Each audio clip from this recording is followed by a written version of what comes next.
ॐ सहना भवतु सहनौ भुनक्तु सह वीर्यं करवावहै तेजस्विनावधीतमस्तु मा विद्विषावहै। ॐ शान्तिः शान्तिः शान्तिः। हरिः ॐ श्रीगुरुभ्यो नमः। हरिः ॐ। ॐ गुरुर्ब्रह्मा गुरुर्विष्णुः गुरुर्देवो महेश्वरः गुरुः साक्षात् परं ब्रह्म तस्मै श्रीगुरवे नमः। सर्वोपनिषदो गावः दोग्धा गोपालनन्दनः पार्थो वत्सः सुधीर्भोक्ता दुग्धं गीतामृतं महद। वसुदेवसुतं देवं कंसचाणूरमर्दनं देवकी परमानन्दं कृष्णं वन्दे जगद्गुरुं कृष्णं वन्दे जगद्गुरुं। શ્રીમદ ભગવદ્ ગીતાના 7 થી 12 અધ્યાય. આ 6 અધ્યાયમાં ભગવાન ભક્તિ અને ભક્ત આ ત્રણનું રહસ્ય ભગવાન પોતે જ પોતાના પ્રિય શિષ્ય એવા અર્જુનને ઉપદેશે છે. ભક્ત, ભક્તિ અને ભગવાન આ ત્રણેયનું રહસ્ય શું છે?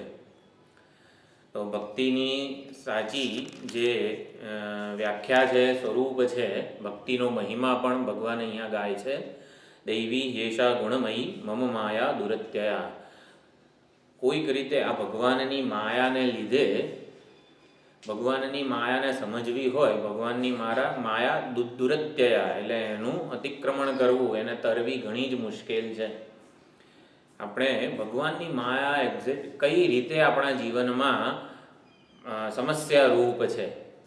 આપણે સવારથી ઉઠીએ ત્યારથી, જન્મ્યા ત્યારથી જાણે કે આ ભગવાનને જ શોધી રહ્યા છીએ, ભગવાનના જ દર્શન સતત સર્વત્ર સર્વરૂપે થાય એવું ઈચ્છી રહ્યા છીએ, ભગવદ દર્શનને જ ઝંખી રહ્યા છીએ.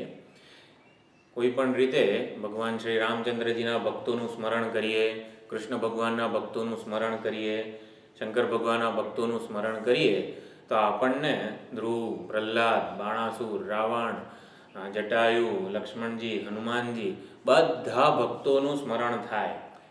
પણ એક ભક્તનું જે આપણે બધા જાણીએ છીએ છતાં એનું સ્મરણ નથી થતું.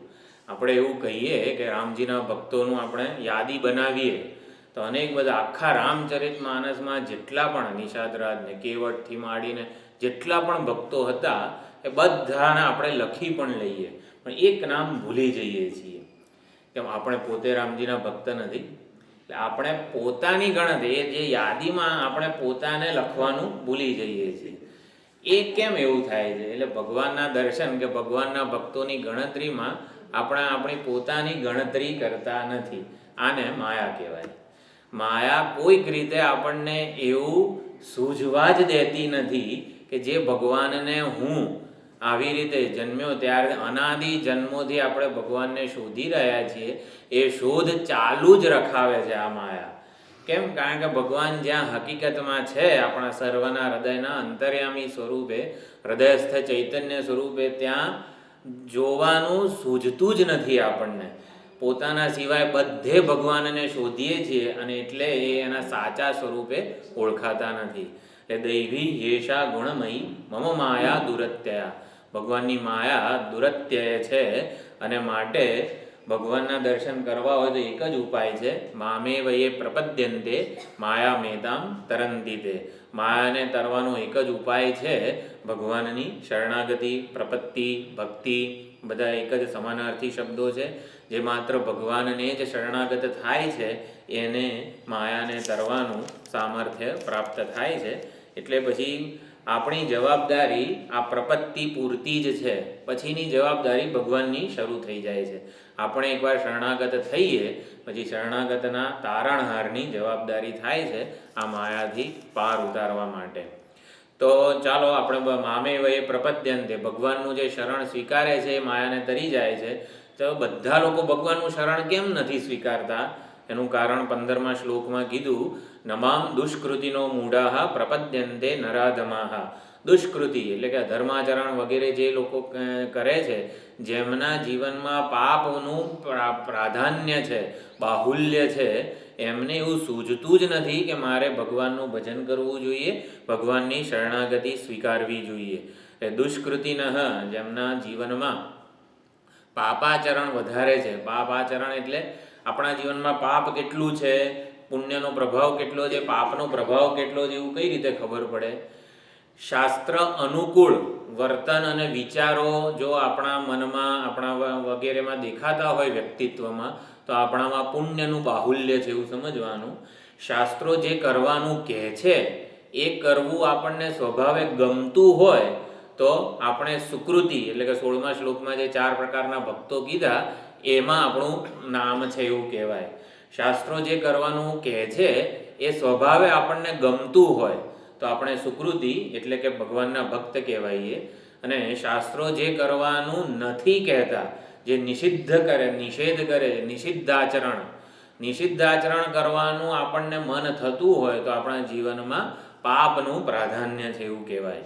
એટલે પાપના પ્રાધાન્યને લીધે જ માયયા અપહૃત જ્ઞાનાહ, આ માયા વડે જેમનું વિવેક જ્ઞાન અપહૃત થઈ ગયું છે એ લોકો મોહિત થઈ ગયા છે ભગવાનની માયાથી અને આસુર ભાવને પ્રાપ્ત થયા છે, માટે ભગવાનનું ભજન થઈ શકતું નથી.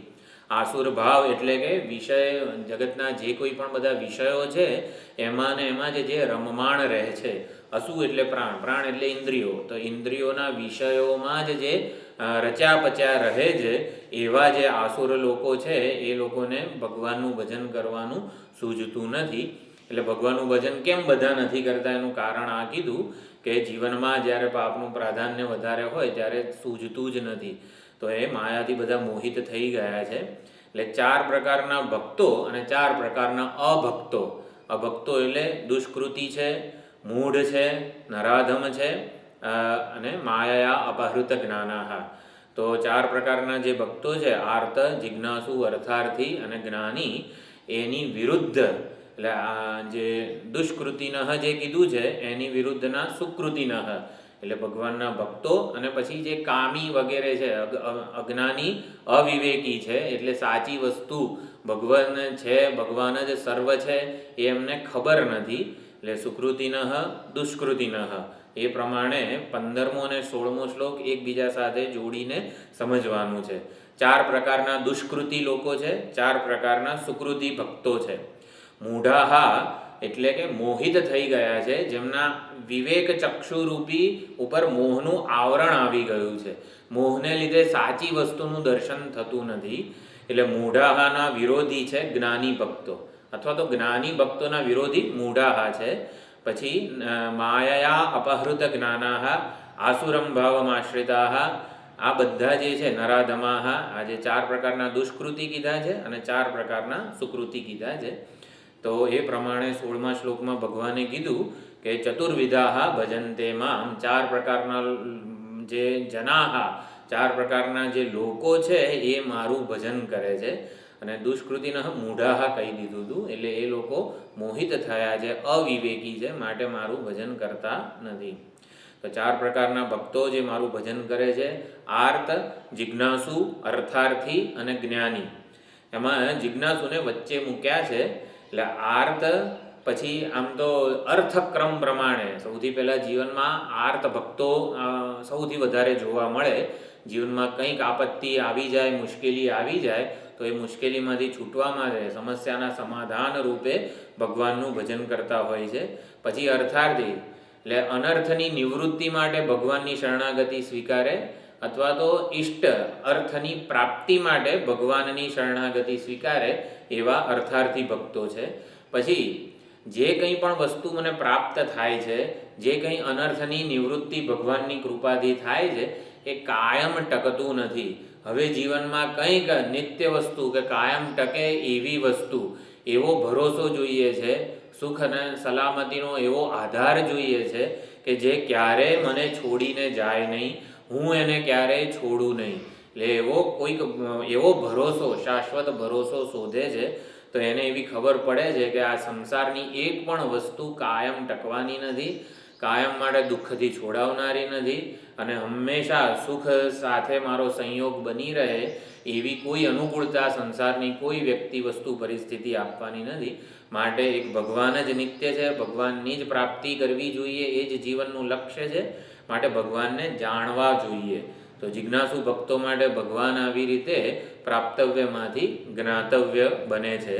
અને પછી જે જ્ઞાની ભક્તો છે, શાસ્ત્રોના સત્સંગ વગેરે દ્વારા જેમણે ભગવાનના સાચા સ્વરૂપને જાણી લીધું છે કે ભગવાન આ હૃદયસ્થ ચૈતન્ય સ્વરૂપે જ બિરાજમાન છે, અને માટે જ્ઞાની ભક્તો સર્વત્ર ભગવાનના દર્શન કરે છે, સર્વદા ભગવાનના દર્શન કરે છે, સર્વરૂપે ભગવાનના જ દર્શન કરે છે. તો 4 પ્રકારના સુકૃતિની અહીંયા 16મા શ્લોકમાં વાત કરેલી છે. આર્તો જિજ્ઞાસુ અર્થાર્થી, એટલે આર્ત ભક્તે જિજ્ઞાસુ બનવાનું છે, અર્થાર્થી ભક્તે પણ જિજ્ઞાસુ બનવાનું છે. એટલા માટે આર્ત અને અર્થાર્થીની વચ્ચે જિજ્ઞાસુ એવું મૂકેલું છે. એટલે જિજ્ઞાસુ આર્ત પણ હોઈ શકે છે. ઘણીવાર ભગવાનને જાણવાની ઈચ્છા હોય, પરંતુ જીવનમાં કોઈક અણધારી પરિસ્થિતિ આવી જાય તો એ પરિસ્થિતિમાંથી બહાર ઉગરવા માટે ચોક્કસ ભગવાનને પ્રાર્થના કરે જ છે. આર્ત, અર્થાર્થી, જિજ્ઞાસુ અને જ્ઞાની આ પ્રમાણે ક્રમ છે. ભક્તિની પરિપક્વતા એકમાંથી બીજામાં જણાય છે. એટલે આર્ત અને અર્થાર્થી પછી જે જિજ્ઞાસુ છે, આ 3માં આવી રીતે ભક્તિનું તારતમ્ય છે. અને જ્ઞાની ભક્તો છે એમાં ભક્તિનું સૌથી ઉત્કૃષ્ટ સ્વરૂપ આપણને જોવા મળે છે. એટલે 16મા શ્લોકમાં તો કીધું કે આ બધા જે 4 ભક્તો છે અત્યંત ઉત્કૃષ્ટ છે, પુણ્યશાળી છે, સુકૃતિ છે. પોતાના જીવનને સાચી દિશામાં એ લોકો લઈ જઈ રહ્યા છે. મારું ભજન કરે છે, માટે આજે નહીં તો કાલે મને પ્રાપ્ત થવાના જ છે. એટલે અર્થ, જિજ્ઞાસુ, અર્થાર્થી અને જ્ઞાની 4 પ્રકારના મારા ભક્તો છે, પરંતુ એમાં જ્ઞાની મારો સૌથી શ્રેષ્ઠ ભક્ત છે. એટલે 17મા શ્લોકમાં જ્ઞાની ભક્તની 17, 18 અને 19 આ 3 શ્લોકમાં જ્ઞાની ભક્તની સ્તુતિ કરેલી છે. જ્ઞાની ભક્તનો મહિમા ભગવાન પોતાના મુખે જ ગાય છે. એ જ્ઞાની ભક્ત વિશેષ છે.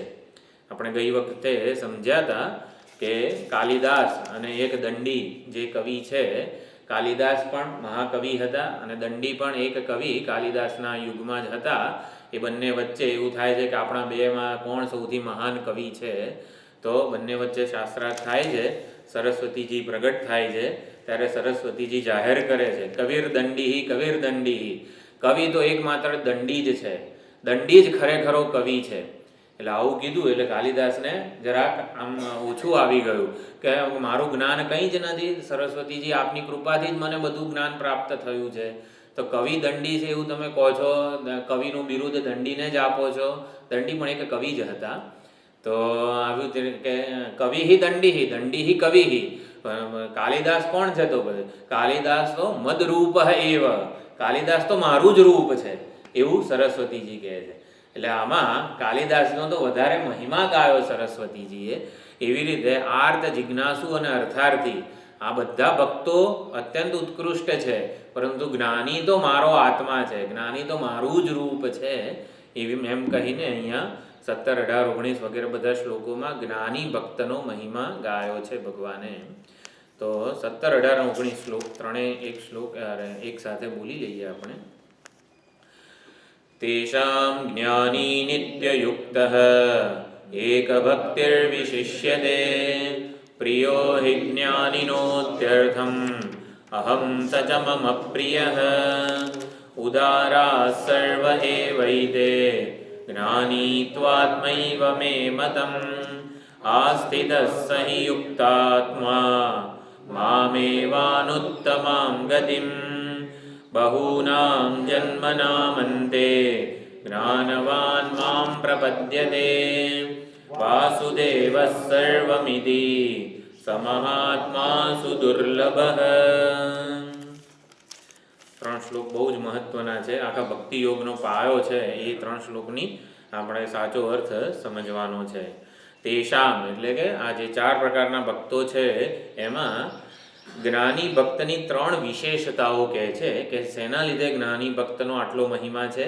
તો કે જ્ઞાની ભક્ત નિત્યયુક્ત છે, એક ભક્તિ છે અને એટલે નિત્યયુક્ત એક પહેલી એમની વિશેષતા કીધી, એક ભક્તિ બીજી વિશેષતા કીધી, અને પ્રિયો હિ જ્ઞાનીન અત્યર્થમ અહમ, હું જ્ઞાનીને અત્યંત પ્રિય છું અને અહમ સચ મમ પ્રિય, એટલે કે ભગવાન કહે છે જ્ઞાનીને હું અત્યંત પ્રિય છું અને જ્ઞાની ભક્તો મને અત્યંત પ્રિય છે.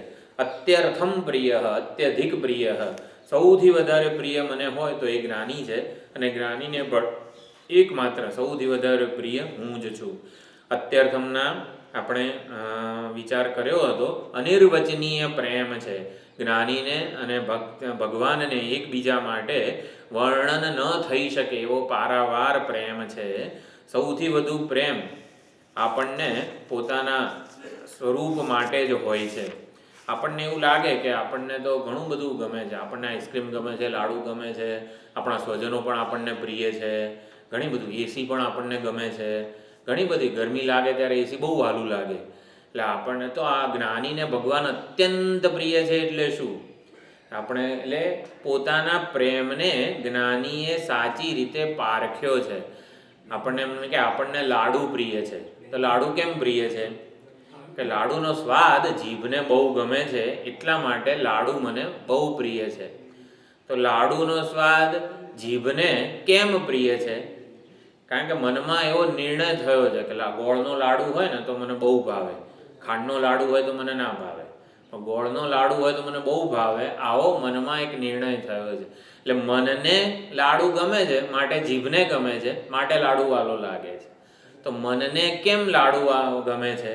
એટલે આવી રીતે આપણે જેમાં જેમાં આપણો પ્રેમ વિખરાઈ ગયેલો છે એ દરેક વસ્તુના માટેના આકર્ષણનું આપણે જરા વિશ્લેષણ કરીએ તો આપણને ખબર પડે કે હકીકતમાં મારો પ્રેમ લાડુ માટે છે જ નહીં. એ લાડુમાં એક નાની અમથી રેતીની કણ કે કાંકરી આવી ગઈ હોય તો એ લાડુ આપણે ખાઈએ પણ નહીં. એટલે લાડુ હોવા માત્રથી લાડુ મને પ્રિય નથી. શેના માટે લાડુ પ્રિય છે? કે મનને ગમે છે. મનને પણ શેના માટે ગમે છે? કે હું મને પોતાને મન એવું માની લઉં છું. એટલે મારો જે મારા માટેનો પ્રેમ છે એ મને મનમાં દેખાય છે, મન માટેનો પ્રેમ મને જીભમાં દેખાય છે, જીભ માટેનો પ્રેમ લાડુમાં દેખાય છે. હકીકતમાં તો આપણને સૌને પોતાની જાત જ વાલી છે. લાડુ જો મને દુઃખી કરતો હોય, એક્ઝામમાં થોડાક ઓછા માર્ક આવ્યા હોય તો એ લાડુ મને કંઈ જ સુખ આપતો નથી. એટલે લાડુ હોવા માત્રથી મને પ્રિય નથી. હકીકતમાં તો મારી જાત કે હું, મારો આત્મા જે છે એ જ મને પ્રિય છે. એ આત્મ સ્વરૂપે જ્ઞાની ભક્તો ભગવાનને જાણી ચૂક્યા છે અને માટે સૌથી વધારે પ્રેમ ભગવાન સુધી જ્ઞાનીનો પહોંચે છે. આપણો પ્રેમ અનેક જગ્યાએ વિખરાયેલો છે, પણ જેમ મધમાખી હોય તો ખાલી મધને જ સમર્પિત હોય, માખી બીજી અનેક જગ્યાઓએ જાય પણ મધમાખી એક મધમાં જ જાય જ્યાંથી મધ રસ ઝરતો હોય એવી જ જગ્યાએ જાય. એવી રીતે જ્ઞાનીનો પ્રેમ બધી જગ્યાએથી જે વિખરાયેલો હોય એ સંકેલાઈ ગયો છે અને માત્ર ને માત્ર ભગવાનમાં જ સમર્પિત થઈ ગયો છે. એટલે બે વસ્તુ છે. વિવેક જ્ઞાન હોય આપણી પાસે તો આપણા પ્રેમને સાચી દિશા મળે છે. એટલે વિવેક ન હોવાને લીધે જ સામાન્ય પ્રાકૃત જનોનો પ્રેમ અનેક દિશામાં વિખરાઈ જાય છે. પણ વિવેક હોય કે ભગવાન જ એક પ્રાપ્તવ્ય છે, ભગવાનનો ભરોસો જ હંમેશા મારો સાથ આપનારો છે, ભગવાન જ વિશ્વસનીય છે, આવું જો વિવેક જ્ઞાન હોય તો આપણો પ્રેમ સંસારમાં અનેક જગ્યાએ જે વિખરાઈ જાય છે એ વિખરાઈને બદલે સંકેલાઈ જાય અને એકમાત્ર ભગવાનમાં જ કેન્દ્રિત થઈ જાય. એટલે જ્ઞાની ભક્તો પોતાના હૃદયમાં જ ભગવાનને જાણે છે, માટે એમનો બધો જ પ્રેમ ભગવાનને મળે છે. એટલા માટે કોઈ સૌથી વધુ વહાલ કરતું હોય તો ભગવાનને આ જ્ઞાની ભક્તો છે. અને એટલે પ્રિયો હિ જ્ઞાનીનોત્યર્થમ અહમ સચ મમ પ્રિય. જ્ઞાની ભક્તો મને સૌથી વધારે પ્રિય છે અને હું જ્ઞાનીને સૌથી વધારે પ્રિય છું. એટલે અનિર્વચનીય પ્રેમ છે, અત્યધિક પ્રેમ છે અને નિષ્કામ પ્રેમ છે. જ્ઞાની ભક્તોને મારી પાસેથી કંઈ જોઈતું નથી. કામના જ હકીકતમાં કપટ છે. કામના એટલે ઈચ્છા, તો એ ઈચ્છા જ દુઃખરૂપ છે, ઈચ્છા જ કપટ છે અને માટે જ્ઞાની ભક્તોનો મારા માટે નિષ્કામ પ્રેમ છે. મારે પણ એમની પાસેથી કંઈ જ વિક્રય કરવાનો રહેતો નથી, અને એટલે અમારા બંનેનો એકબીજા માટે સાચો પ્રેમ છે એવું અહીંયા સમજાવ્યું. ચલો, જ્ઞાની ભક્તોને તો ભગવાન માટે અત્યધિક પ્રેમ છે એવું સમજી શકીએ આપણે. એ લોકોએ બધી જ ઈચ્છાઓને છોડી દીધી છે અને માટે એમનો બધો પ્રેમ ભગવાન તરફ કેન્દ્રિત થઈ જાય એ વિચારીને આપણે નિર્ણય લઈ શકીએ છીએ. પરંતુ ભગવાનને કેમ જ્ઞાની આટલો બધો પ્રિય છે? ભગવાનને જ્ઞાની પાસેથી કંઈક મળતું હોવું જોઈએ ને, તો ભગવાન આટલો બધો પ્રેમ જ્ઞાનીને કરે. જ્ઞાની ભક્તો ભગવાનને પ્રેમ કરે છે આપણે સમજી શકીએ છીએ, પણ ભગવાન કહે છે પ્રિયો હિ જ્ઞાનીન અહમ અત્યર્થ, એટલે હું જ્ઞાનીને અત્યંત પ્રેમ કરું છું. ભગવાનને જ્ઞાનીમાં વળી શું મળે છે, શું દેખાય છે? તો કે ભગવાન કહે છે કે જ્ઞાની મારી એડવર્ટાઇઝમેન્ટ, મારું માર્કેટિંગ કરે છે. સમગ્ર જગતમાં હું છું, મારો મહિમા આ છે, મને આવી રીતે મારું સર્વજ્ઞપણું, સર્વશક્તિમાનપણું જગતમાં લોકોને કહે છે કોણ? તો કે જ્ઞાની ભક્તો જ ભગવાનની જાહેરાત કરે છે, ભગવાનનું માર્કેટિંગ કરે છે, ભગવાનના મહિમાને આ સત્સંગ વગેરે દ્વારા સામાન્ય લોકો સુધી પહોંચાડે છે. એટલે મારું માર્કેટિંગ કરે છે આ જ્ઞાની ભક્તો, અને માટે આ જ્ઞાની ભક્તો મને અત્યંત પ્રિય છે. જ્ઞાની ભક્તો ના હોત ને તો મને કોઈ જાણી જ ના શકત. હું આ જગતનો સર્જનહાર છું, સંચાલન કરનાર છું, પાલનહાર છું, મને કોઈ સમજી જ ના શકત. મને જાણવાનું, મારું ભજન કરવાનું કોઈને મન પણ ના થાત. એટલે જ્ઞાની ભક્તોને લીધે હું સંસારમાં આટલો જગવિખ્યાત છું, જાહેર છું. મારું જે કંઈ પણ આ સંસારમાં જ્ઞાન પ્રચલિત છે એ જ્ઞાની ભક્તોને લીધે છે. માટે જ્ઞાની ભક્તોને વધારે કમિશન મળે છે. કમિશન મળે છે એટલે મારો પ્રેમ વધારે એમને પહોંચે છે. એટલે ભગવાન જ્ઞાની ભક્તોને માટે શું કરે છે? એટલે જ્ઞાની ભક્તોને તો કંઈ જોઈતું નથી, એટલે ભગવાન પોતાની જાત જ જ્ઞાની ભક્તોને આપી દે છે. એટલે કે પોતાને આવી રીતે એમને હૃદયમાં જ હું છું એવી રીતે ઓળખાવી દે છે. ભગવાનનું જે સગુણ સાકાર સોપાધિક રૂપ છે, કૃષ્ણ ભગવાન, કૈલાસવાસી શંકર ભગવાન, આ બધું સગુણ સાકાર જે સોપાધિક રૂપ છે એની આરાધના કરવાથી એ પ્રસન્ન થાય છે. એટલે ભગવાન છે, કૃષ્ણ ભગવાન છે, વ્રજવાસી છે, એમ ભગવાનનું સગુણ સાકાર સોપાધિક હંમેશા છે રૂપે આપણને અનુભવાય, છે રૂપે આપણા પ્રત્યક્ષ પણ એમના કોઈક વાર પુણ્યનો અતિશય હોય તો દર્શન થાય, કૃષ્ણ ભગવાનના દર્શન થાય, શંકર આપણા ઈષ્ટ દેવતાના. એટલે આપણા મહાત્માઓ જે બધા હતા એ લોકો તો કહે જ છે ઈષ્ટદેવના દર્શન પર્યંત આપણે ઉપાસના કરવી જોઈએ. ઈષ્ટ દેવતાની પૂજા ક્યાં સુધી કરવી જોઈએ? સાક્ષાત દર્શન થાય ત્યાં સુધી ઈષ્ટની આરાધના આપણા જીવનમાં હોવી જ જોઈએ. એટલે જે સગુણ સાકાર સોપાધિક રૂપ ઈશ્વર છે રૂપે આપણા માટે અનુભવનો, વ્યવહારનો વિષય હંમેશા રહે છે. એટલે ઈષ્ટદેવની આરાધનાથી ઈષ્ટદેવ પ્રસન્ન થાય છે. પ્રસન્ન થાય ત્યારે છેમાંથી છું રૂપે પ્રગટ થઈ જાય છે. એટલે જ્ઞાની ભક્તોને માટે ભગવાન છું રૂપે પ્રગટ થાય છે. હું છું એમ કરીને આપણે જે પોતાને જાણીએ છીએ, હું છું રૂપે જ્ઞાની ભક્તો માટે ભગવાન પોતે એમના હૃદયમાં જ પ્રગટ થયેલા હોય છે. અને માટે જ્ઞાની ભક્તોને સૌથી વધારે પ્રિય છે ભગવાન, અને ભગવાન પણ જ્ઞાની ભક્તને સૌથી વધારે પ્રેમ કરે છે. એટલે હે જ્ઞાની, તું જે કંઈ પણ બોલે છે એ હું જ બોલું છું, તું જે કંઈ પણ કરે છે, સાંભળે છે, વ્યવહાર કરે છે, બધો હું જ કરું છું. તારી કોઈ નિંદા કે સ્તુતિ કરશે ને એ સિદ્ધિ મને પહોંચશે. એટલે જ્ઞાનીજનોની સ્તુતિ કરનારા જે છે એમને જ્ઞાનીજનોનો આવી રીતે પુણ્ય પરિપાક જે છે પ્રાપ્ત થતો હોય છે. એટલે આપણા સંસ્કૃતિમાં બધાએ કીધું જ છે કે જે મહાત્માઓ હોય, સંતો, ગુરુજનો વગેરે હોય, એમની કોઈ દિવસ આ નિંદા વગેરે ન કરવી જોઈએ. એમને એમના વ્યવહારથી મૂલવવા ન જોઈએ. એટલે એ ભગવાનનું જ હાથનું એક નિમિત્ત બની રહેતા હોય છે દરેકે દરેક વ્યવહારમાં. એટલે જ્ઞાનીજનોની ઉપસ્થિતિ એ સાક્ષાત ભગવાનની જ ઉપલબ્ધિ છે. એટલે જ્ઞાની અને ભક્ત વચ્ચે જરા પણ ભેદ નથી. માટે તેષામ જ્ઞાની નિત્યયુક્ત, આ જે આર્ત, જિજ્ઞાસુ અને અર્થાર્થી છે એ ભગવાન સાથે જોડાયેલા છે ખરા, એટલે યુક્ત છે. યુક્ત એટલે જોડાયેલા હોવું. તો 3 જે ભક્તો છે એ યુક્ત છે, પણ જ્ઞાની નિત્યયુક્ત છે. તો નિત્યયુક્ત એટલે હંમેશા માટે જોડાયેલો છે. તો આર્ત જિજ્ઞાસુ અને અર્થાર્થી આર્ત ભક્ત છે પોતાના દુઃખના નિવારણને પણ ઈચ્છે છે, ભગવાનને પણ ઈચ્છે છે. કે ભગવાન વત્તા મારા દુઃખનું નિવારણ એવું આર્ત ભક્ત ઈચ્છે છે. અર્થાર્થી છે મને મારી આ ઈચ્છા પૂર્તિ થાય, મને આ વસ્તુ વ્યક્તિ કે ગમે તે છે મારી આ ઈચ્છા પૂર્તિ થાય. એટલે ઈચ્છા પૂર્તિ પણ એ ઝંખે છે, ભગવાનને પણ ઈચ્છે છે. એટલે ભગવાન વત્તા ઈચ્છા પૂર્તિ, ભગવાન વત્તા અનર્થ નિવૃત્તિ. અને જિજ્ઞાસુ માટે ભગવાન અને ભગવાનની જે કંઈ પણ સ્વરૂપ છે, મહિમા છે, એને સાંભળવું છે, કથા શ્રવણ વગેરે કરવું છે. એટલે આ પ્રમાણે ભગવાન ઉપરાંત કંઈક વસ્તુ આ ત્રણેયને જોઈએ છે, પરંતુ જ્ઞાની નિત્યયુક્ત છે, હંમેશા જોડાયેલો છે. એટલે જ્યારે પણ આ બીજી કોઈ વસ્તુ જ્ઞાની ભક્તને ભગવાન સિવાય જોઈતી નથી. મત્તઃ પરતરમ નાન્યત કિંચિદ અસ્તિ ધનંજય, એ જે ભગવાને જે ઉદ્ઘોષણા કરી છે એ જ્ઞાની ભક્ત સાક્ષાત વાસ્તવિકતા રૂપે એના દર્શન કરે છે. એટલા માટે 18મા શ્લોકમાં કહી દીધું, ઉદારાહા સર્વ એવૈતે. ઉદાર એટલે કે જે 4 ભક્તો છે એ અત્યંત ઉદાર છે. ઉદાર છે એટલે અત્યંત મહાન છે, ઉત્કૃષ્ટ છે, મહાન છે. પરંતુ એમાં જ્ઞાની તું આત્મા એવ મેં, જ્ઞાની તો મારો આત્મા છે, જ્ઞાની તો હું જ છું. એટલે જ્ઞાનીના દર્શન એ સાક્ષાત ભગવાનના જ દર્શન છે. એ પ્રમાણે જ્ઞાની ભક્તના મહિમા ગાયો છે ભગવાને. ઇતિ મે મતમ, આ મારો મત છે.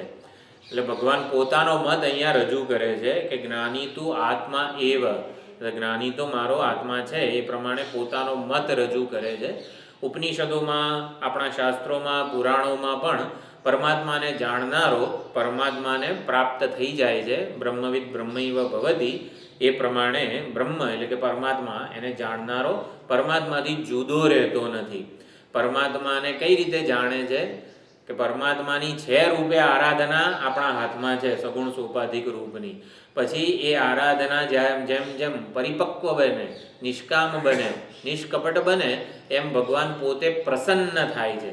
પ્રસન્ન થાય ત્યાં સુધી આપણે ભગવાનની ભક્તિ કરવાની છે. પ્રસન્ન થાય પછી છે રૂપે પ્રગટ થવાની જવાબદારી ભગવાનની છે. એ આપણા હાથમાં નથી, એ આપણા પુરુષાર્થનું કે આપણી ભક્તિનું પરિણામ નથી. ભગવાન પોતે છે રૂપે પ્રગટ થાય છે, છું રૂપે પ્રગટ થાય છે. આપણા હૃદયમાં જ ચૈતન્ય સ્વરૂપે પોતાને ઓળખાવે છે. યમે વૈશ વૃણુતે તેન લભ્ય, આ પ્રમાણે આપણા શાસ્ત્રો પણ કહે છે. એટલે ઇતિ મે મદમ એમ કરીને ભગવાન પોતાનો મત રજૂ કરે છે કે જ્ઞાની તો મારો આત્મા જ છે. બીજું જ્ઞાની વિશે શું કહે છે? આસ્થિત સહિ યુક્તાત્મા મામેવ અનુત્તમામ ગતિમ. આસ્થિત એટલે કે જ્ઞાનીની આસ્થા, જ્ઞાનીની ભક્તિ કેવી રીતે શ્રેષ્ઠ છે? તો યુક્તાત્મા હંમેશા એ મારી સાથે જોડાયેલો છે, મારામાં જ આસ્થા રાખવા વાળો છે. અને માટે મામ એવ અનુત્તમામ ગતિમ. અનુત્તમામ ગતિમ એટલે સર્વોત્કૃષ્ટ ગતિ. એટલે જ્ઞાની મને જ સર્વોત્કૃષ્ટ જીવનનું એકમાત્ર જ્ઞાતવ્ય એટલે કે જાણવા યોગ્ય વસ્તુ મને માને છે. જીવનની એકમાત્ર પ્રાપ્ત કરવા યોગ્ય વસ્તુ મને જ માને છે. એટલે અહીંયા જ્ઞાની ભક્તની અહીંયા સ્તુતિ કરવામાં આવી રહી છે. આસ્થિત સહિ યુક્તાત્મા, જ્ઞાનીજનો મારામાં જ આસ્થા રાખનારા છે. આસ્થા રાખવી એટલે કે શ્રદ્ધા. શ્રદ્ધા એટલે કે ભગવાનના જ વ્યવહાર કરતી વખતે હું ભગવાનના સગુણ સોપાધિક રૂપ સાથે વ્યવહાર કરી રહ્યો છું. અને જ્યારે વિચાર કાળે પોતાના હૃદયસ્થ ચૈતન્ય સ્વરૂપે જ ભગવાનને ઓળખે છે. આ પ્રમાણે હંમેશા એ ભગવાન સાથે જ આસ્થાપૂર્વક જોડાયેલા હોય છે. તો જ્ઞાનીજનોની આસ્થા કે શ્રદ્ધા કે ભક્તિ કેવી છે? એવી ભક્તિ અમને ક્યારે પ્રાપ્ત થાય? તો એનો ઉત્તર 19મા શ્લોકમાં કીધો, બહુનામ જન્મનામ અંતે જ્ઞાનવાન મામ પ્રપદ્યતે. અનેક જન્મો જ્યારે વીતે ત્યારે આ જ્ઞાનવાન, આ જ્ઞાની ભક્ત મને પ્રાપ્ત થાય છે. કે અનેક જન્મોના પુણ્યનો પરિપાક હોય ત્યારે આ જ્ઞાની જેવી ભક્તિ આપણા હૃદયમાં પ્રગટ થાય છે. તો બહુનામ જન્મનામ અંતે એટલે ઘણા જન્મો એટલે કેટલા જન્મો? ધ્રુવજીએ તો 6 મહિનામાં જ ભગવાનના દર્શન કર્યા હતા. એટલે ઘણા બધા જન્મો, એટલે કેટલા ગણતરી કરાય કઈ રીતે ખબર પડે? તો આવી રીતે ઋષિ મુનિઓ જતા હતા, ચર્ચા વિચારણા કરતા હતા કે ક્યારે ભગવાનના દર્શન થશે. તો ધ્રુવજીને તો 6 મહિનામાં થઈ ગયા ભગવત દર્શન, આપણને ક્યારે થશે એમ કરીને પછી નદી આવી, તો આવી રીતે હોડીમાં બેસીને બધા ઋષિ મુનિઓ જતા હતા અને આ બધી ચર્ચા ચાલતી હતી કે ધ્રુવજીને 6 મહિનામાં થયા, આપણને ક્યારે થશે. તો જે નાવિક હતા એટલે એ પ્રમાણે બધી વાતો સાંભળતો હતો નાવિક. તો એટલામાં આવી રીતે પસાર થતા હતા નદીમાંથી, તો બધાએ જોયું કે એટલો મોટો પહાડ હતો. એટલે બધાએ પૂછ્યું ઋષિ મુનિઓએ, આટલો મોટો પહાડ આ નદીની આ સાઈડે તો પહેલાં તો ક્યાંય જોયો નથી, ક્યાંથી આવી ગયો? આ શું છે? આટલો મોટો પહાડ શું છે? એટલે નાવિકે પૂછ્યું, તમને ખબર છે આ આટલો મોટો પહાડ શેનો બનેલો છે, શું છે? તો ઋષિ મુનિએ કીધું, ના, અમને નથી ખબર. તો તમે જે બધી વાત કરતા હતા ને કે ધ્રુવને 6 મહિનામાં ભગવાનના દર્શન થયા, કે ધ્રુવની જેટલા જન્મોની આ સાધના હતી ભગવત દર્શનની, એ ધ્રુવજીના અત્યાર સુધીના જન્મોના બધા હાડકાનો આ પહાડ છે. ત્યારે એટલે આટલી સાધના ધ્રુવજીએ ગયા જન્મોમાં કરી ચૂક્યા હતા, એટલા બધા જન્મોના હાડકાઓનો આટલો મોટો પહાડ છે. ત્યારે આ જન્મમાં એને 6 મહિનામાં દર્શન થયા. તો કેવા બહુનામ જન્મના અંતે, ઘણા જન્મો, અરે ભાઈ કેટલા જન્મો! તો અહીંયા બધા આચાર્યો જે છે આપણા ભક્તિ સંપ્રદાયના બહુ જ સુંદર અર્થ કરે છે. ઘણા ખરા જન્મો આપણા, એટલે આપણે જો શાસ્ત્રોક્ત સંસ્કારો, આવો કોઈ સત્સંગ વગેરેનો કોઈ જ વાતાવરણ આપણને અમુક જન્મોમાં મળ્યું જ ના હોય, એટલે એવા જન્મો હોય કે જ્યાં આપણને જે ઈચ્છા જન્મે એની પૂર્તિ કરવાના પ્રયત્નોમાં જ આખી જિંદગી ખલાસ પૂરી થઈ જતી હોય છે. એટલે જે પ્રાકૃત જનોનું અત્યારે જીવન છે કે આટલું ધન જોઈએ છે, આટલું આ જોઈએ છે, આટલું બેંક બેલેન્સ હોવું જોઈએ, એમ કરીને ઈચ્છા પૂર્તિમાં જ, વાસના એટલે કે ઈચ્છાની પૂર્તિમાં જ આપણી બધી જ પ્રયત્ન, જિંદગી, બળ, બુદ્ધિ બધું ખર્ચાઈ જતું હોય છે. તો એવા એકે જન્મો ગણવાના નહીં. ક્યારેક એવી ખબર પડે કે ઈચ્છાની પૂર્તિનો કોઈ અંત જ નથી. ઈચ્છાની નિવૃત્તિ ખરેખરું સુખ છે. એટલે ઈચ્છાની પૂર્તિ, લાડુ ખાવાનું મન થાય અને લાડુ ખાધો તો આપણને લાગે છે કે લાડુ ખાવાથી સુખ થયું, પરંતુ હકીકતમાં લાડુ ખાવાની ઈચ્છા જે છે ને એ દુઃખ રૂપ જ છે. એટલે લાડુ ખાઈએ ત્યારે આપણને જે આનંદ આવે છે એ હકીકતમાં દુઃખ જ છે, એવું શાસ્ત્રો કહે છે. એટલે ઈચ્છા માત્ર દુઃખ રૂપ છે. એટલે ઈચ્છા પૂર્તિવાળા જેટલા પણ જન્મો છે એ તો ગણવાના જ નહીં.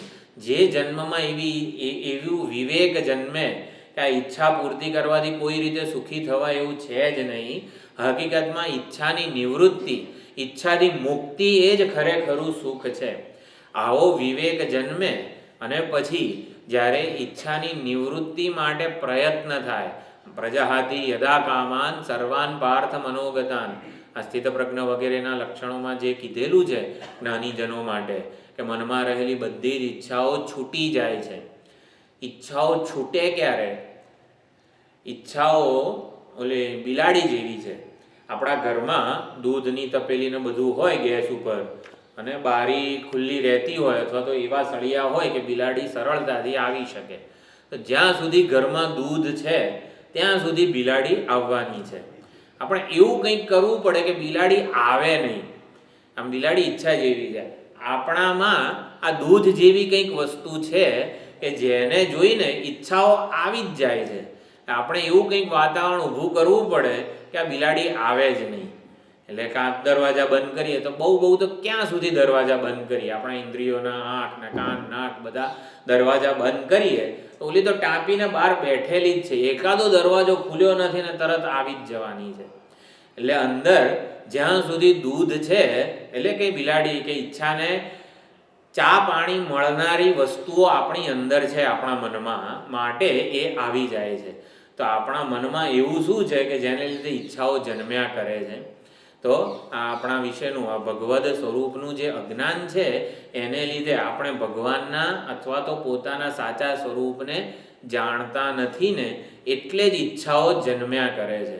એટલે ઈચ્છાઓ જન્મે છે કેમ? આ પોતાના સાચા સ્વરૂપને, ભગવાન આપણા હૃદયમાં જ બેઠેલા છે, અનંત પૂર્ણ સચ્ચિદાનંદ સ્વરૂપ પરમાત્મા આપણા હૃદયમાં જ છે. એ હૃદયમાં મનમાં રહેલા ચૈતન્ય સ્વરૂપ પરમાત્માને જાણતા નથી, એટલે એ આનંદને એ ભગવાનને બહાર શોધવાનો પ્રયત્ન કરીએ છીએ. બહાર ક્યારે શોધાય? ઈચ્છા જન્મે ને પછી જ આપણે બહાર કે બહિર્મુખ થતા હોઈએ છીએ. ઈચ્છા જન્મવાનું મૂળ કારણ તો અજ્ઞાન જ છે. આપણા ભગવાનના સ્વરૂપનું અજ્ઞાન જ છે. એ હોય ત્યાં સુધી ઈચ્છાઓ જન્મ્યા જ કરવાની છે. તો ઈચ્છાઓથી છૂટવાનો એક જ ઉપાય છે. હે ઈચ્છા, તું હવે ના જન્મીશ, મારામાં કંઈ તને મળવાનું નથી, એમ ઈચ્છાને પ્રાર્થના કરવાથી કંઈ ના થાય. તો ઈચ્છાઓ છૂટી જવી જોઈએ. ઈચ્છાઓને એવું લાગવું જોઈએ કે હવે આનામાં મને કંઈ જ, એટલે આપણે ઈચ્છા પૂર્તિનો પ્રયત્ન બંધ કરીએ તો પછી ઈચ્છાને એવું લાગે કે હવે આ મને ચા પાણી આપવાનું નથી, એટલે આપણે એના ઘરે જઈને કંઈ કામ થવાનું નથી, એટલે આના ઘરે જવાનું હવે બંધ કરી દઈએ. એટલે ઈચ્છાઓ જાતે નક્કી કરે કે હવે આના મનમાં મને કંઈ મળવાનું નથી, ત્યારે આપણે ઈચ્છાઓથી છૂટી શકીએ. તો એવું ક્યારે બને? જો ઈચ્છાઓ જન્મી હતી કેમ? ભગવાનના સાચા સ્વરૂપને ન જાણવાને લીધે ઈચ્છાઓ જન્મી હતી. હવે ઈચ્છાઓ જાતે જતી રહે ને એના માટે આપણે ભગવાનને ઓળખવા પડે અથવા તો ભગવાનને જ ભગવદ પ્રાપ્તિની એકમાત્ર ઈચ્છા રાખીએ તો ભગવદ પ્રાપ્તિ સિવાયની બધી જ ઈચ્છાઓ છૂટી જાય. એટલે ભક્તિ કે વૈરાગ્ય એક જ વસ્તુ છે. જ્યારે ભગવાન માટે આપણને સૌથી વધારે અત્યર્થ, સૌથી વધારે પ્રેમ કે લાગણી જન્મે ત્યારે આપોઆપ સંસારિક વિષયમાંથી સુખ મેળવવાની બધી જ ઈચ્છાઓ છૂટી જતી હોય છે. એટલે વાસના પૂર્તિમાં જે છે પ્રયત્ન એ છૂટી જાય અને વાસનાની નિવૃત્તિમાં, વાસના એટલે કે ઈચ્છાની શાંતિમાં, એની નિવૃત્તિમાં આપણને રસ જાગે. એટલે તત્વજ્ઞાની આ પ્રમાણે, જે જ્ઞાની મહાત્માઓ છે એ આ પ્રમાણે ભગવાનને ઓળખી લે છે અને માટે એમને આ ઈચ્છાઓ છોડીને જતી રહે છે. આમ તો પ્રજાહાતી યદા કામાન, એટલે જ્યારે આ કામનાઓ પ્રજાહાતી, જ્ઞાની પુરુષ આ કામનાઓને છોડી દે છે. ગુજરાતી ભાષાંતર એવું થાય, પરંતુ જ્ઞાની કરતા નથી, હકીકતમાં કરતા ઈચ્છાઓ છે. એટલે ઈચ્છાઓ જ્યારે આ જ્ઞાનીને સ્થિતપ્રજ્ઞને છોડીને જતી રહે છે. એટલે ઈચ્છાઓ આપણને છોડે ને એ જરૂરી છે. આપણે ઈચ્છાઓથી બંધાયેલા છીએ. ઈચ્છાઓ આપણને છોડીને જતી રહે તો જ આપણો મેળ પડે એવો છે. અને એના માટે આ ભગવાનની ભક્તિ કે ભગવાનની પ્રીતિ, ભગવાન માટે અત્યંત અનુરાગ આપણને જન્મે, ભગવાનની ભક્તિ થાય તો ઈચ્છાઓને કોઈ સ્થાન રહે નહીં આપણા જીવનમાં. એને જ ભગવાનની પ્રપત્તિ કહેવામાં આવી છે. તો જ્ઞાનીજનો આવી પ્રપત્તિ, આવી ભક્તિ કરી જાણે છે. એ અહીંયા કીધું, બહુનામ જન્મના મંતે જ્ઞાનવાન મામ પ્રપદ્યતે. પ્રપદ્યતે એટલે શરણાગત થાય છે કે ભક્તિ કરે છે. તો જ્ઞાનીજનોની ભક્તિ કેવી છે? જ્ઞાનીજનો ભગવાનને કેવા સ્વરૂપે જાણે છે કે જેથી બધી ઈચ્છાઓ વગેરેથી એ છૂટી જાય છે? તો વાસુદેવ સર્વમિતિ સમહાત્મા સુદુર્લભ. તો વાસુદેવ સર્વમ, આ સર્વ કંઈ વાસુદેવ છે એવો જ્ઞાનીની એવું સ્વરૂપ છે જ્ઞાનીની પ્રપત્તિનું, ભક્તિનું. એટલે જ્ઞાનીજનોની ભક્તિ કેવી છે? વાસુદેવ સર્વમ, આ જે કંઈ પણ છે, અહમ હરિ સર્વમિદમ જનાર્દન, હું અને આ જે કંઈ પણ છે બધું જ હરિ છે. હરિ છે શ્રી કૃષ્ણ પરમાત્મા છે, આપણા ઈષ્ટ દેવતા છે. એટલે જે કંઈ પણ છે એ ઈષ્ટ દેવતા છે એવી સમજ આપણને ન હોય એના માટે સત્સંગ વગેરેનું ઘણું વિચાર ભાથવું જરૂરી છે. હું અને આ જે કંઈ પણ છે એ પરમાત્મા જ છે, ભગવાન છે, એ વિચાર ભાથું સત્સંગથી પ્રાપ્ત થાય. પરંતુ ત્યાં સુધી એ વિચાર ભાથું આપણા માટે સહજ બને ત્યાં સુધી આ જે કંઈ પણ છે એ બધો ભગવાનનો અનુગ્રહ છે, ભગવાનની કૃપા છે. જે કંઈ પણ છે ભગવાન છે. એ જ્યાં સુધી આપણી સહજ સ્થિતિ ન થાય ત્યાં સુધી જે કંઈ પણ છે ભગવાનનો અનુગ્રહ છે, જે કંઈ પણ છે ભગવાનની કૃપા છે. એ રૂપે ભગવાન આપણો હિતેચ્છુ છે, કરુણામય છે. અને માટે જે કંઈ પણ કરશે મારા જીવનમાં, જે કંઈ પણ રૂપે પ્રગટ થશે એ મારા હિત માટે જ છે, કલ્યાણ માટે જ છે. એ રૂપે તો એ કૃપા જ કરેલી છે. શ્રીમદ ભાગવતમાં કીધું છે, મયાનુકૂલેન નભસ્વતા ઈરિતમ. મારા ભક્ત માટે એની જે નૌકા છે, ભક્તના જીવનરૂપી નૌકા માટે હું અનુકૂળ વાયુ છું.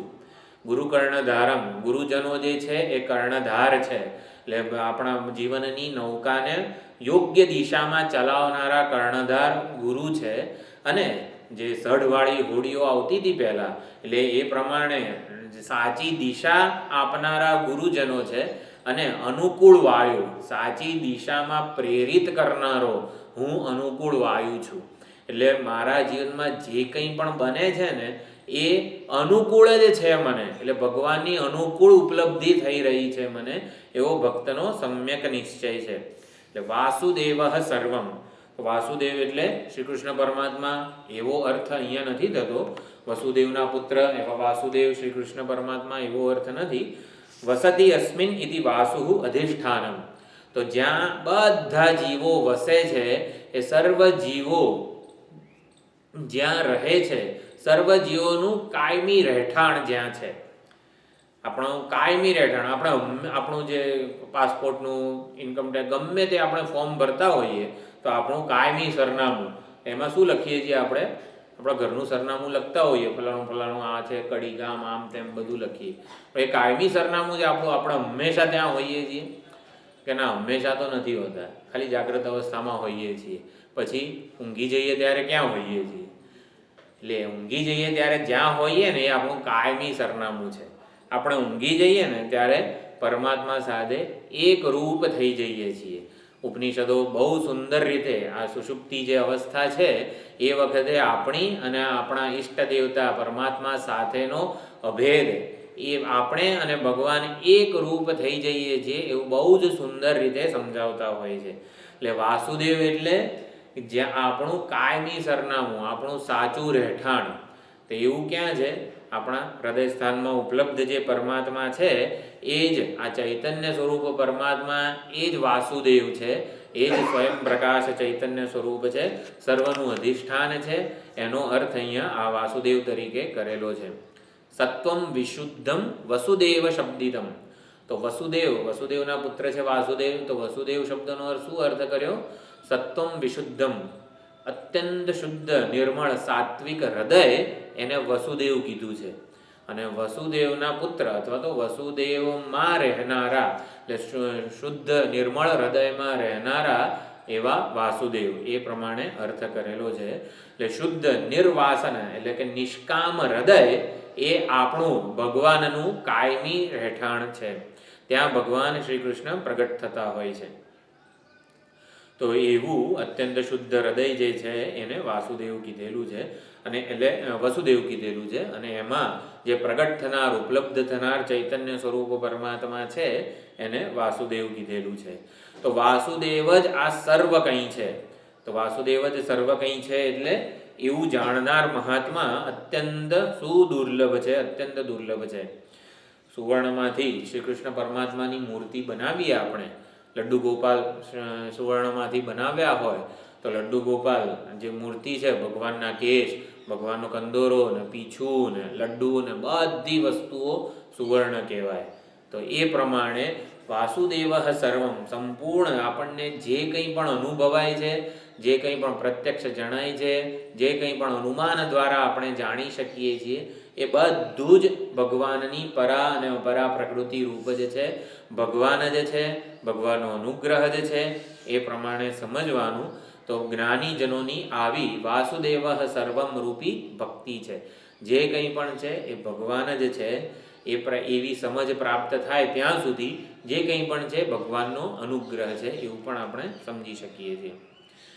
એટલે મહાત્માઓ, જ્ઞાનીજનો જે છે એ આવી રીતે ભગવાનને સાચી રીતે ઓળખે છે. વાસુદેવ સર્વમ, ભક્ત અને ભગવાનનો આપસમાં મેળ કરાવી આપે છે આ જ્ઞાનીજનો, અને માટે એ જ્ઞાનીજનો જે છે એ મહાત્મા સુદુર્લભ છે. તો મહત્સંગ, નારદ ભક્તિ સૂત્રમાં પણ મહત્સંગ એટલે આ સત્સંગ વગેરે જ્ઞાનીજનોનો જે સત્સંગ પ્રાપ્ત થતો હોય છે એને મહત્સંગ દુર્લભ એટલે અત્યંત દુર્લભ છે. અમોઘ એટલે એનું જે ફળ જે છે એ હંમેશા જ ચોક્કસ ફળ આપનારું જ છે. સત્સંગ પ્રાપ્ત થાય આપણને તો ચોક્કસ ભગવદ પ્રાપ્તિ નિશ્ચિત જ છે. અગમ્ય કોઈકની મારા અનેક પુણ્ય જન્મોના પુણ્ય હતા માટે મને સત્સંગ પ્રાપ્ત થયો. સત્સંગ પ્રાપ્ત થાય એનું કોઈ કારણ જાણવામાં આવતું નથી, કેવળ ઈશ્વર કૃપા જ છે. એટલે સત્સંગ વગેરે ગુરુજનોનો સત્સંગ, જ્ઞાનીજનોનો સત્સંગ પ્રાપ્ત થાય એમાં નિમિત્ત કેવળ ઈશ્વર કૃપા જ છે. અને માટે અહીંયા કહે છે સ મહાત્મા, આવા જ્ઞાનીજનો જે ભક્તિ કરી રહ્યા છે એ સુદુર્લભ, હું તો અત્યંત સુલભ છું, પરંતુ મારા જે ભક્તો છે આ જ્ઞાનીજનો એ અત્યંત દુર્લભ છે. સુદુર્લભ એવું કીધું છે. એટલે સુકૃતિ અને દુષ્કૃતિ આ પ્રમાણે જે ભક્તો અને અભક્તો એની વાત કરી. આર્ત ભક્ત અને અર્થાર્થી ભક્ત, જિજ્ઞાસુ ભક્ત આ પ્રારંભિક છે, ભક્તિની શરૂઆત છે. અને એ ભક્તિની પરિપક્વતા જ્ઞાનીજનોની ભક્તિમાં પરિણમે છે. એટલી અહીંયા આ 19મા શ્લોક સુધી ભગવાને એક સુંદર વિચાર ભાથું આપ્યું. આર્ત ભક્તો એટલે આર્ત ભક્ત હોય અને સંસારી આર્ત હોય. એટલે હવે જે વિષય શરૂ થાય છે, જો 4 પ્રકારના ભક્તો આટલા ઉદાર છે અને એમાં જ્ઞાનીજનો અત્યંત સુદુર્લભ છે, તો બધા ઉદાર છે એટલે કે બધા ભગવાનનું ભજન કેમ નથી કરતા, તો એનું કારણ હવે કહે છે. આ ભગવાનની ભક્તિ બધા માટે સુલભ કેમ નથી. આર્ત ભક્ત એટલે કે પોતાના જીવનમાં જે કંઈ પણ મુશ્કેલી આવી હોય એમાંથી ઉદ્ધાર માટે એકમાત્ર ભગવાનનું જ શરણ લે છે, બીજા કોઈનું શરણ નથી લેતો. આર્ત સંસારી પણ હોઈ શકે છે. સંસારી એટલે કે કામી એટલે કે અવિદ્વાન, અવિવેકી, જે ભગવાનનું શરણ ના લે પણ બીજા કોઈકનું શરણ લે છે. એટલે પોતાની જે જીવનમાં મુશ્કેલી આવી છે એમાંથી ઉગરવા માટે, એ મુશ્કેલીમાંથી છૂટવા માટે ભગવાન પાસે નથી જતો પણ બીજા કોકની પાસે જાય છે. તો એ જે બીજા કોકની પાસે જાય છે, આવા લોકોની શું ભૂલ છે, અને એ લોકોની થોડી નિંદા કરવા દ્વારા ભક્તોની સ્તુતિ કરી રહ્યા છે. હવેના જે 4-5 શ્લોકો છે એમાં જે આ આર્ત એટલે કે પોતાના જીવનમાં કંઈક આરતી આવે કે અર્થ, કોઈક ઈચ્છા પૂર્તિ કરવી હોય તો, કંઈક જિજ્ઞાસા જન્મી હોય તો ભગવાન સિવાય બીજા કોઈકનું શરણ લે. ભગવાન પાસે ના જાય મદદ માગવા માટે, પણ બીજા કોઈકની પાસે મદદ માગવા જાય, તો એની નિંદા કરવામાં આવી છે. સંત જ્ઞાનેશ્વર અને નામદેવજીના જીવનનો પ્રસંગ છે. તો સંત જ્ઞાનેશ્વર તો સિદ્ધ યોગી હતા, એટલે બેઉ આવી રીતે વનમાં ચાલતા હતા અને બંનેને તરસ લાગી. એવામાં એક કૂવો આવ્યો. તો કૂવો આવ્યો એટલે સંત જ્ઞાનેશ્વર તો યોગી સિદ્ધ હતા, એટલે એમણે પોતાની યોગ સાધનાના બળથી એ કૂવામાં જે જળ હતું એકદમ ઊંડે, એ જળને જ જાણે કે ઉપર ખેંચ્યું યોગ સાધનાના બળથી, અને આવી રીતે ખોબામાં ભર્યું અને પછી પાણી પી લીધું. જ્ઞાનેશ્વર જે છે એમની તરસ આવી રીતે છીપાઈ ગઈ. નામદેવ તો પરમ ભક્ત હતા કૃષ્ણ ભગવાનના. એમણે એવું કીધું, હું આવું યોગ સાધનાનું જુઠ્ઠું જળ પરમાત્માને નહીં આપું. મારા હૃદયમાં જે બિરાજમાન છે કૃષ્ણ, એને આવું યોગ સાધનાનું જુઠ્ઠું જળ ના આપું, એઠું જળ ના આપું. ભગવાનની ઈચ્છા થશે, તરસ તો જોરદાર લાગી હતી નામદેવને પણ કે હું આવું નહીં કરું, આવું યોગ સાધના વધનાનું જુઠ્ઠું મને તો ભગવાન આપે તો હું પાણી પીશ. એટલે પછી ભગવાન પ્રસન્ન થઈને ભગવાન પોતે આવે છે, કૂવામાં જાય છે, પાણી લઈને પોતાના ખોબામાં જ પાણી લઈને આવે છે અને નામદેવને પીવડાવે છે. એટલે ભગવાન સિવાય બીજા કોઈની શરણ ન લે ને એવા ભક્તોની સ્તુતિ કરી. અને બીજાની, એટલે આ તો એક પ્રસંગ જ છે, એકદમ મને યાદ આવ્યો એટલે કીધું. ભક્તોનો જે અભિગમ હોય છે કે ગમે તે થાય તો પણ ભાઈ આની જ, આપણા જે ઈષ્ટ દેવતા જે છે ને એની જ શરણમાં જવું. અન્ય દેવતા ભક્ત, આ બહુ જ સમજવાનો એક શબ્દ છે કે પ્રપદ્યંતે અન્ય દેવતા. 20મા શ્લોકમાં એક શબ્દ આવશે કે જે બીજા દેવતાઓની શરણ લે છે. એટલે અહીંયા કૃષ્ણ ભગવાન એવું નથી કહેતા જે મારી શરણ લે ને એ ભક્તો છે અને એ આવી રીતે તરી જાય છે માયાને, અને બીજાની એટલે કે કોઈક હનુમાનજીની શરણ લે, કોઈક ગણેશજીનું શરણ લે, કોઈક શંકર ભગવાનનું શરણ લે, તો એ બધાને અન્ય દેવતા કહીને એની નિંદા કરે છે. જનરલી આવો અર્થ લોકો સમજતા હોય છે, પરંતુ આવો અર્થ નથી. એ બહુ જ સમજવા યોગ્ય. આ અન્ય દેવતાથી આપણે શું સમજવાનું છે એ પણ ખાસ બહુ જ સુંદર રીતે આપણા ભક્તિ સંપ્રદાયના બધા આચાર્યો સમજાવે છે. તો સંસારી આર્ત અને ભક્ત આર્ત એમાં ફરક શું છે? તો એક જણે આવી રીતે એક ભક્તે એક નિર્ણય લીધો કે આવી રીતે ઋષિકેશની કોઈક આશ્રમની કે ગમે તે વાત હશે કે ભંડારા વગેરે કંઈક થતા હોય કે જે કંઈ હોય કે મને ભગવાન સાક્ષાત આવીને જલેબી ખવડાવશે તો જ હું જલેબી ખાઈશ, ત્યાં સુધી હું જલેબી કે કોઈ પણ મીઠાઈ નહીં ખાઉં. એટલે એવો એણે નિર્ણય કરી લીધો કે ત્યાં સુધી આવી કોઈ પણ મીઠાઈ હું નહીં લઉં. તો ભગવાન સાક્ષાત આવીને એટલે ભગવાન દ્વારા જ્યારે મને જલેબી મળશે ત્યાર પછી જ હું કોઈ પણ મીઠાઈને સ્વીકારીશ, ત્યાં સુધી કોઈ મીઠાઈ સ્વીકારીશ નહીં. આ પ્રમાણે કોઈ મીઠાઈ વગેરે ખાય નહીં, આ તે બધું. એક વખત આવી રીતે ઘણા સમય થયો ગંગા નદીમાં સ્નાન કરતા હતા. તો સ્નાન કરતા કરતા એક ઉપર બીજા ઉપર ત્રીજા 3 જલેબીઓ એક સાથે ગંગા નદીમાં તરતી આમ આવતી હતી પ્રવાહમાં. એટલે એને એવું થઈ ગયું કે જો આ ભગવાને મોકલી છે, એટલે ભગવાને જલેબી મોકલી છે માટે હવે ગ્રહણ કરી શકાય છે. એટલે એમ કરીને જલેબીને હાથથી પકડીને એણે ખાઈ લીધી. આને સંસારી આર્ત કહેવાય. એટલે હકીકતમાં એનો નિર્ણય સાચો હતો કે ભગવાન આવીને મને જલેબી ખવડાવશે તો જ હું જલેબી ખાઈશ, પણ એણે સામેથી હાથ લઈને આમ જલેબીને લઈ લીધી. જો એણે ના લીધી હોત તો ભગવાન પ્રગટ થઈને પોતાના હાથેથી એને જલેબી ખવડાવવાના હતા. અખંડાનંદજી બહુ સુંદર રીતે આ વસ્તુ સમજાવે છે કે ભગવાન પણ એણે જાતે લઈ લીધી ને, આમ તો એના મુખમાં પહોંચવાની જ હતી ભગવાન દ્વારા, પણ આવી રીતે એણે જાતે આટલો પ્રયત્ન પોતાના સામર્થ્ય ઉપર કે આવી રીતે એનું શરણ સ્વીકારી લીધું. અન્ય દેવતાનું શરણ સ્વીકારે એ આવી રીતે સંસારી આર્ત, સંસારી અર્થાર્થી, સંસારી જિજ્ઞાસુ.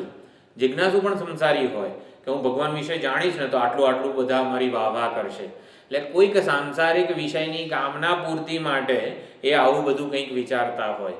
એટલે સંસારી આર્ત, સંસારી અર્થાર્થી અને સંસારી જિજ્ઞાસુ કરતા જુદા જ છે આર્ત ભક્તો, અર્થાર્થી ભક્તો, જિજ્ઞાસુ ભક્તો.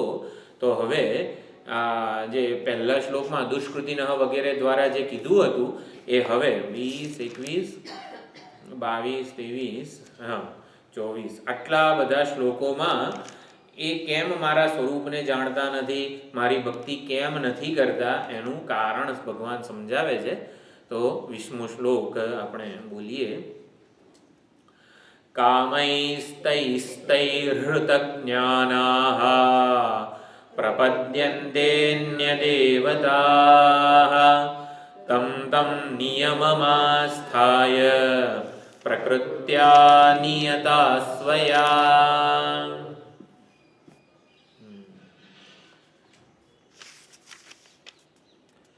તો તમ નિયમમ આસ્થાય એટલે જે 18મા શ્લોકમાં જ્ઞાની ભક્ત માટે કીધું તો આસ્થિત સહિ યુક્તાત્મા, અને એના દ્વારા જ્ઞાનીની આસ્થા ભગવાનમાં કીધી હતી.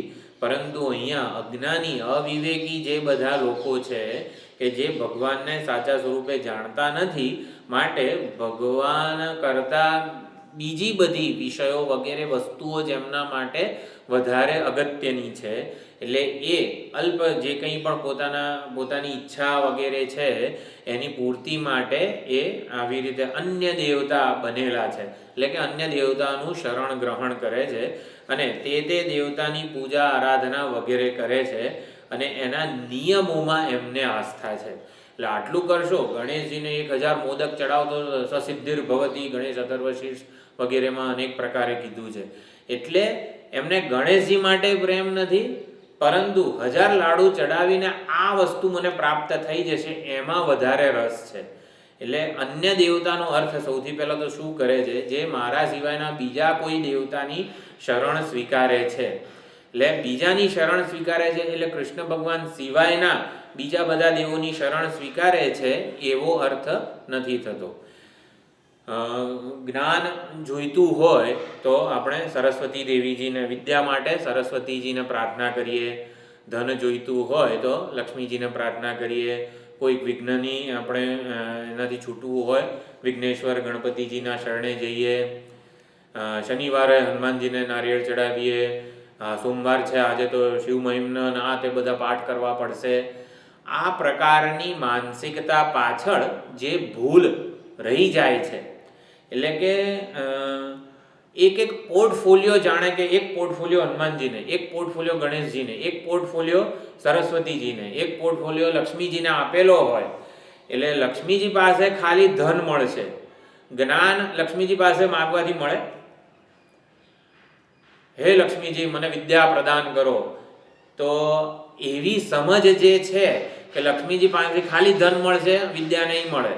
હનુમાનજી પાસે ખાલી બળ ને બુદ્ધિ મળશે, વિઘ્નની કે પનોતીની દૂર થવું હોય તો હનુમાનજીને તેલ ચડાવવું પડે વગેરે. આ પ્રકારની જે માનસિકતા છે એને સુધારવા માટે આટલા 4-5 શ્લોકો છે. એટલે લક્ષ્મીજીની શરણે જઈએ તો માત્ર ધન મળશે, વિદ્યા નહીં મળે, કંઈક વિઘ્નની સમાપ્તિ નહીં થાય, એવું જે માનીએ છીએ એ માનસિકતાને અન્ય દેવતા કીધેલું છે. એટલે કે ભગવાનનું જે રૂપ છે એમાં પૂર્ણનું આવાહન આપણે કરવાનું છે. અલ્પનું આવાહન કરીશું, અલ્પનું એટલે કે અમુક જ વસ્તુ, સ્વાસ્થ્ય, અમુક રોગની નિવૃત્તિ કરવી છે તો આપણે સૂર્ય ભગવાનની ઉપાસના કરવી જોઈએ. એટલે સૂર્ય ભગવાન એક જાણે કે પોર્ટફોલિયો હોય. રોગ નિવૃત્તિ માટે આપણે સૂર્ય ભગવાન આદિત્ય હૃદય સ્તોત્રનું પઠન કરીએ, સૂર્યના 12 નામ ને સૂર્ય નમસ્કાર વગેરે કરીએ. એના દ્વારા સૂર્ય ભગવાનને આપણે પ્રાર્થના પણ કરીએ કે આ રોગથી અમે મુક્ત થઈ જઈએ વગેરે વગેરે. એ બધું સાચું જ છે, એ કરવું જ જોઈએ. અને એના માટે જ ભગવાન આદિત્ય નારાયણ રૂપે પ્રગટ થયેલા છે આપણા જીવનમાં. પરંતુ એના દ્વારા ભગવાનની એક અલ્પ શક્તિ જ સૂર્યરૂપી પ્રતીકમાં છે અને સૂર્ય ભગવાન પાસે બીજું કંઈ નહીં મળે આપણને. એવી જે માનસિકતા છે એ દૂર કરવાનો પ્રયત્ન અહીંયા કંઈક ભગવાન કરી રહ્યા છે. એક ભગવાનનું કોઈ પણ જે રૂપ, કોઈ પણ પ્રતીક છે એ પ્રતીકમાં આપણે અલ્પતાનું આવાહન કરીએ, અલ્પનું આવાહન કરીએ કે માત્ર આ પ્રતીક માત્ર આટલું જ કરશે અને એનાથી જુદું એવું આ પ્રતીક છે. થોડો વાર આમના જપ કરીએ, થોડો વાર આ ભગવાનના જપ કરીએ. કેમ? કારણ કે આ ભગવાનના જપ કરવાથી છે ને થોડુંક આ પ્રાપ્ત થશે, બીજા ભગવાનના જપ કરવાથી થોડું ઓલું પ્રાપ્ત થશે. એમ અનેક વસ્તુઓના આપણે જે વિભાગ પાડી દીધા છે. આપણા બગીચામાં એક સુંદર લાલ રંગનું પુષ્પ હોય, અત્યારે ભગવાન દેવ મંદિરમાં આપણે ચડાવવું હોય તો ગણેશજીને અર્પણ કરવું કે પછી કૃષ્ણ ભગવાનને એ લાલ પુષ્પ આપવું, પછી હનુમાનજીને ભૂલી જઈશ ને તો એક ગદા ફટકારશે. એટલે ભાઈ હનુમાનજીને સૌથી પહેલાં કોને એક પુષ્પ છે તો કોને? એના કરતાં કોઈ ચડાવવું નથી. એના કરતાં 5 પુષ્પો લઈને આવો અને 5 ભગવાનને એક ચડાવી દો.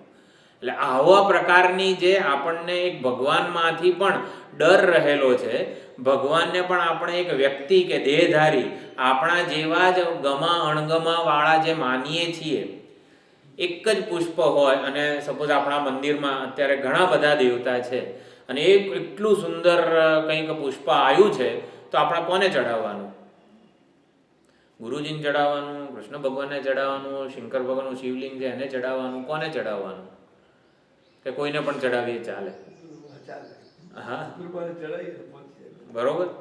એટલે આ પ્રકારની જે દ્વિધા હોય છે આપણને એ દૂર કરવાનો આ 4 થી 5 શ્લોકોમાં ભગવાનનો પ્રયત્ન છે. કોને ચડાવીએ? એક ફૂલ છે તો કોને ચડાવીએ? જેને પણ ચડાવીએ, કોઈને પણ ચડાવીએ એ કરતાં જેને પણ ચડાવીએ એને સર્વાત્મા માનીને ચડાવીએ કે એને પહોંચે તો બધાને પહોંચી જશે.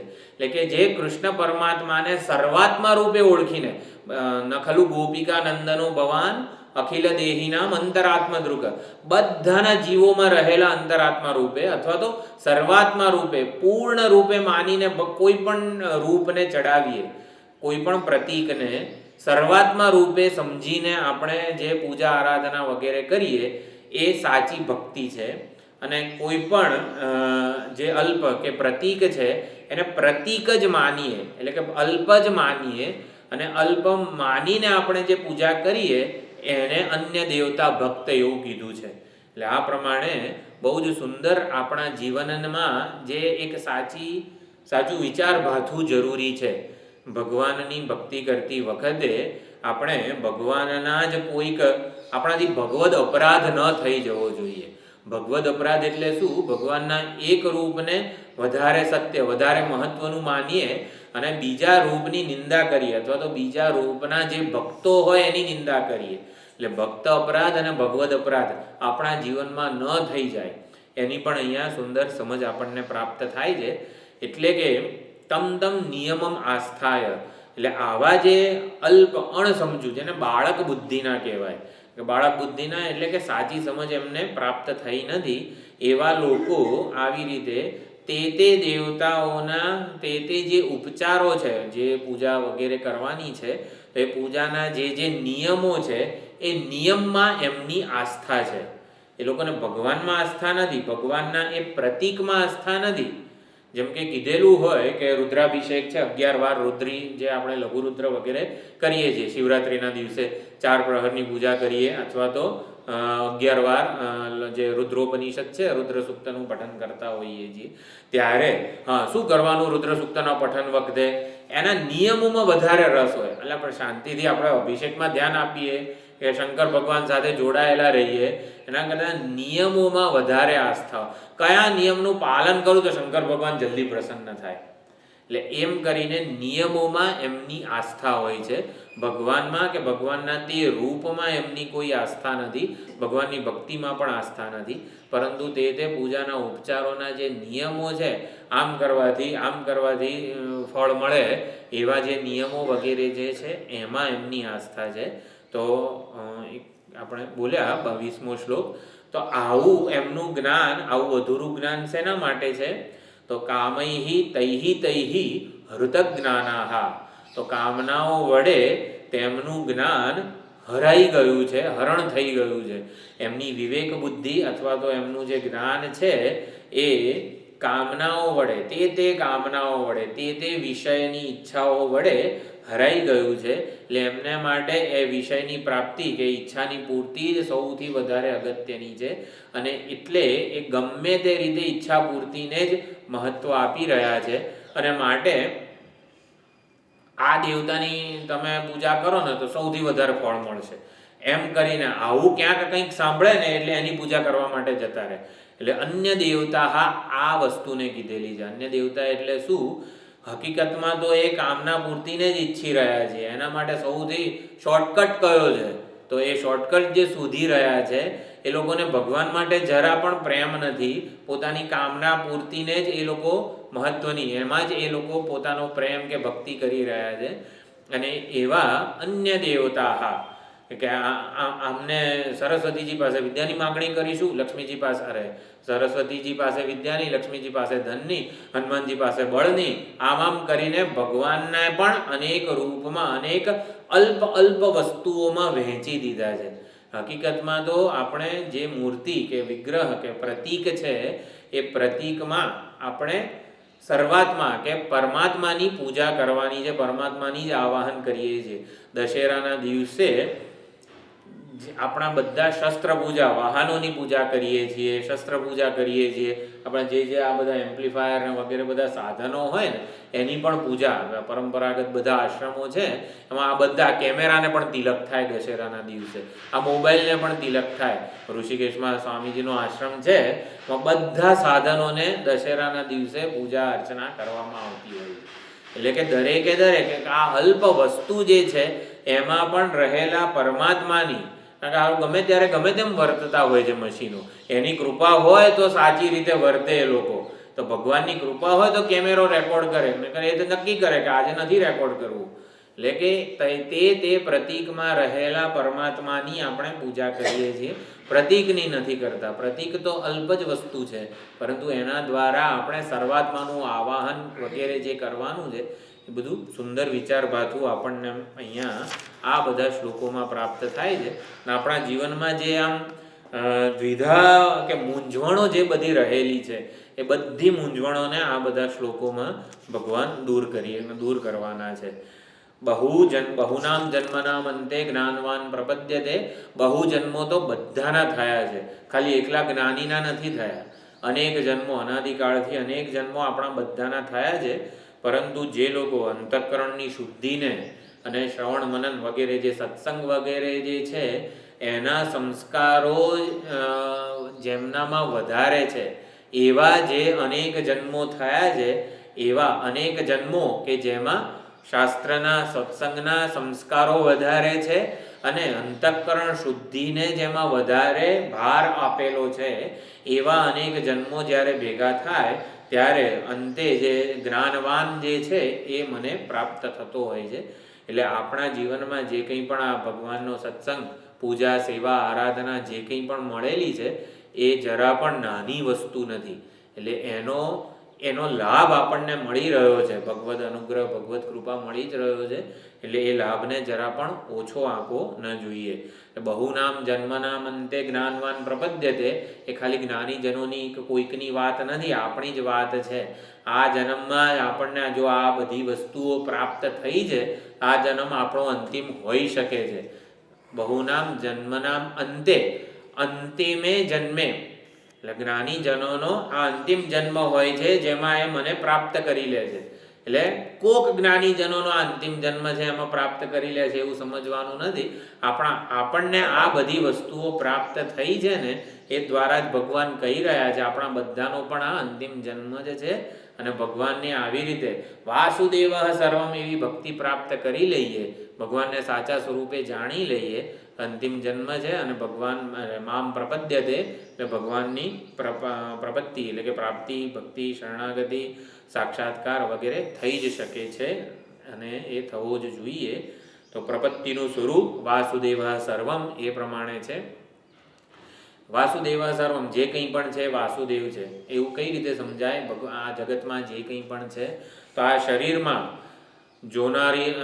જોનારો હું છું, સાંભળનારો હું છું, બોલનારો હું છું, ચાલનારો હું છું, કામ કરનારો હું છું, અનેક વસ્તુઓને સ્પર્શ કરનારો હું છું. અને આ શરીર દ્વારા અનેક બધા કાર્યો થાય છે, પણ બધા કાર્યોમાં એક વસ્તુ સમાન છે, હું. મારા વગર આંખ જોઈ ના શકે, મારા વગર કાન સાંભળી ના શકે, મારા વગર જીભ સ્વાદ ના લઈ શકે. આ તો એવું સારું હોય કે હું આમ અહીંયા બેસી રહી અને આપણે આ જીભને દાંતને આમ રસોડામાં મોકલી દઈએ કે જાઓ જઈને ખાઈ આવજો. તો એવું નથી થતું. મારા વગર જીભને દાંત ના ખાઈ આવે કંઈક રસોડામાં. એવું થતું હોત તો એ હાથ અને મોકલી દે, ચલો ડબ્બા ઉગાડો અને થાળી પીરસી લાવો, પછી આપણે દાંતને જીભને મોકલી દઈએ રસોડામાં. એવું નથી થતું. મારા વગર કશું નથી થતું. વાસુદેવ સર્વમ, જે વાસુદેવ આ ઉપાધિ દ્વારા જોઈ રહ્યા છે, આંખ દ્વારા, કાન દ્વારા સાંભળી રહ્યા છે, મુખ દ્વારા બોલી રહ્યા છે, એ જ વાસુદેવ બધાની આંખો દ્વારા જોઈ રહ્યા છે, બધાની આંખો કાન દ્વારા સાંભળી રહ્યા છે, જીહ્વા દ્વારા બોલી રહ્યા છે, વૈશ્વાનર દ્વારા બધાના જઠરાગ્નિમાં આ જે અન્ન છે એને બચાવી રહ્યા છે. આ રીતે વાસુદેવ સર્વમનું જે દર્શન છે એ પ્રાપ્ત થાય અને જ્ઞાનીજનોની ભક્તિ આપણા હૃદયમાં પ્રગટે એવી આપણે સુંદર પ્રાર્થના કરીએ. સાચી રીતે ભગવાનને જાણીએ જેથી ભગવદ પ્રાપ્તિ આ જ જન્મમાં આપણે સૌને ભગવાન પ્રસન્ન થાય અને ભગવદ પ્રાપ્તિ થાય. ઓમ પૂર્ણમદ પૂર્ણમિદં પૂર્ણાત પૂર્ણમુદચ્યતે પૂર્ણસ્ય પૂર્ણમાદાય પૂર્ણમેવાવશિષ્યતે. ઓમ શાંતિ શાંતિ શાંતિ. હરિ ઓમ. શ્રી ગુરુભ્યો નમઃ. હરિ ઓમ.